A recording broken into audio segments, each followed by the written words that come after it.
Ora, eu vou continuar então o meu testemunho para a glória de Nosso Senhor Jesus Cristo. Como eu estava a dizer, então eu estava em casa já com a minha mãe, estávamos todos em paz. Estávamos na paz como Nosso Senhor queria, não é? Estávamos bem, não nos faltava nada, a minha mãe conseguia ganhar para nós. Até que um dia, lembro-me que estávamos sem luz. Nessa noite chovia muito, tinha havido uma trovoada, e estávamos na cozinha sem luz e tocam à porta. E quem era? Era o meu pai, com um vizinho. Tinham-no tirado da prisão, porque foi dado como um doido, maluco, e soltaram-no. E então ele veio para casa, veio pedir perdão à minha mãe, a nós, que queria voltar para casa, que nem sabia o que tinha feito, que não se lembrava, que foi tudo uma loucura, enfim, pronto, foi muito...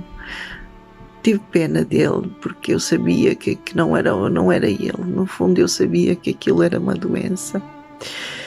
E a minha mãe também teve muito medo, também hesitou muito, e a minha mãe hoje conta aquilo que lhe disse, isso não ouvi, não me lembro, que se a minha mãe não o aceitasse, que ele ia destruir tudo ou pôr fogo à casa, olha, não sei, acho que foi qualquer coisa assim. E a minha mãe, pronto, olha,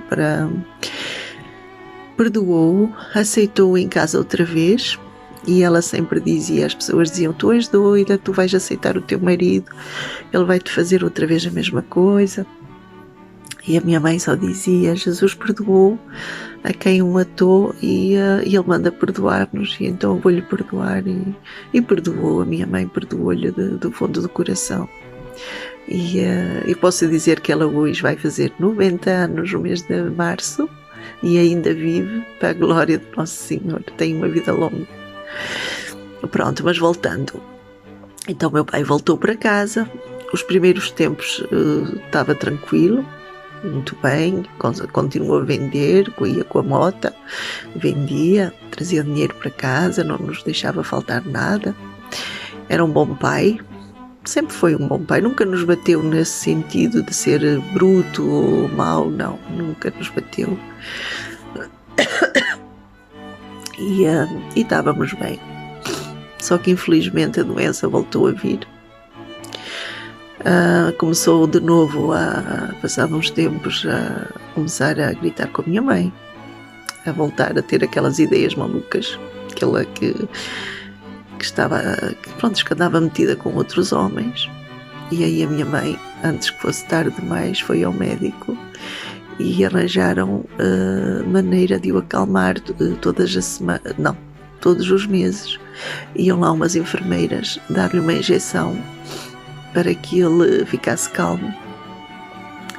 E ficava. O meu pai, desde que tomou aquelas injeções, nunca mais foi o mesmo homem.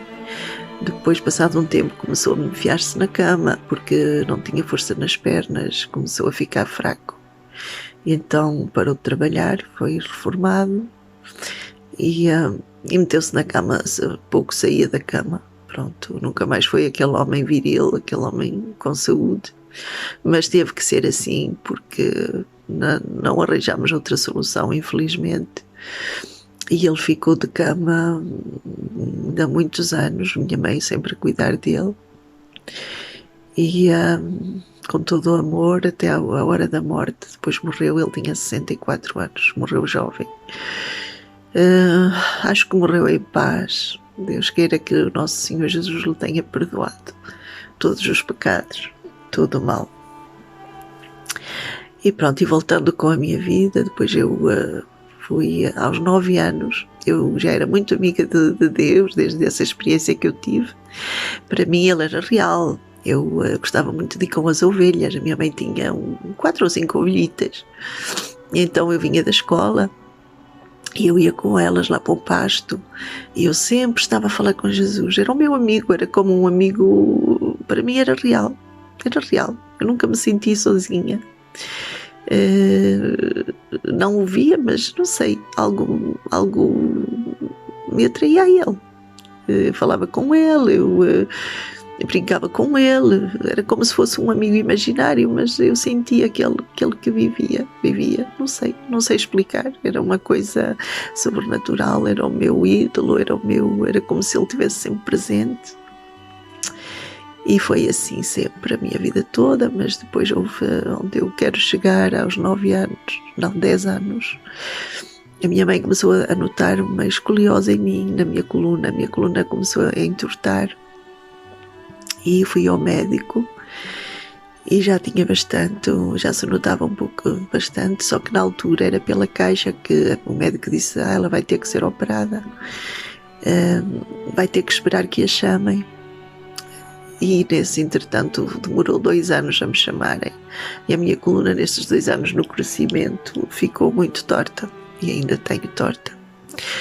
Mas pronto, chamaram-me, fui operada, tinha 12 anos e na aldeia sabem como é aquelas línguas más, não é? Em vez de apoiar diziam, ela vai ficar numa cadeira de rodas, ela nunca mais não pode ter filhos, nunca vai poder trabalhar. Embora, pronto, diziam essas coisas. E eu na altura já não ligava muito porque a minha fé era muito grande em Jesus e eu sempre lhe dizia, Senhor, tu não me vais deixar numa cadeira de rodas, sei que tu que estás comigo e não vou ficar numa cadeira de rodas, era uma certeza que eu tinha. Então fui operada, tive 3 meses no hospital, foi muito doloroso, puseram-me ferros dentro da minha coluna. Andei 1 ano, passado 3 meses saí, tinha que aprender a caminhar porque 3 meses deitada as pernas perdem o músculo, não é? Então comecei a caminhar aos bocadinhos, vim para casa, trouxe um colete de gesso que vinha daqui, sim, aqui com tipo umas alças, até aqui embaixo, aqui assim à cintura. Andei 1 ano com ele, só podia me lavar para baixo, no pescoço, nos braços, enfim.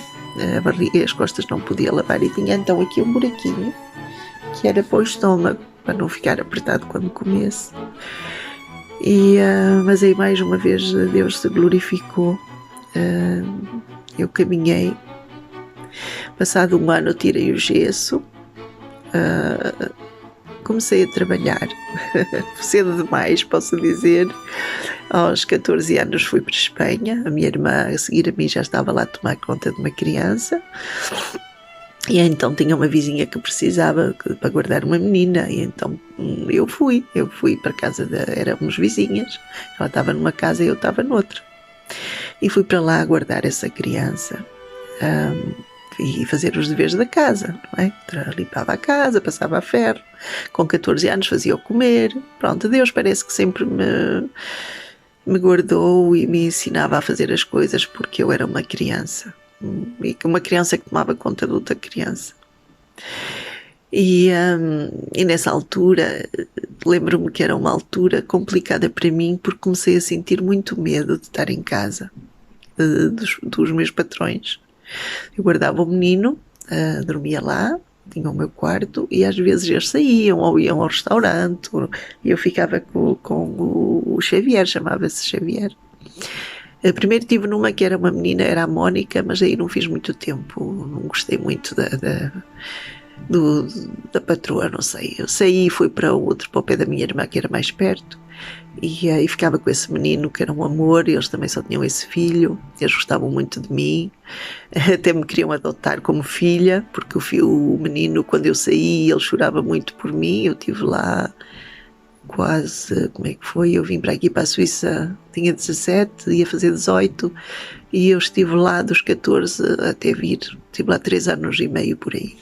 E o menino habituou-se a mim e quando eu saí ele chorava, e então a patroa telefonava para a minha mãe para eu voltar, que me adotava, já não me queria como empregada, mas como filha para ficar com eles. Eram os 2 banqueiros, só que eu não quis, não é? Tinha a minha mãe, não queria, não ia deixar a minha mãe. Mas só por dizer nesta parte, já vai outra vez em quase 10 minutos, que Deus mais uma vez se glorificou na minha vida, me deu saúde para eu poder trabalhar. Por isso não liguem às bocas contrárias, às pessoas que querem mal, que desejam mal, não sei, que se gloriam na fraqueza quando nós estamos a passar por dificuldades, que fazem tudo para nos deitar abaixo em vez de nos ajudarem a ganhar, a ter fé, a recuperar, a não nos sentirmos mal. Muitas vezes fazem o contrário, não é? Não sou a única.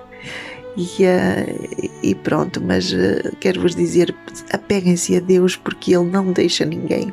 Ele não solta a mão daquele que confia nele. E mais uma vez Deus se glorificou. Depois farei ainda outro vídeo, porque eu tenho tantos testemunhos, meu Deus, só mesmo Deus.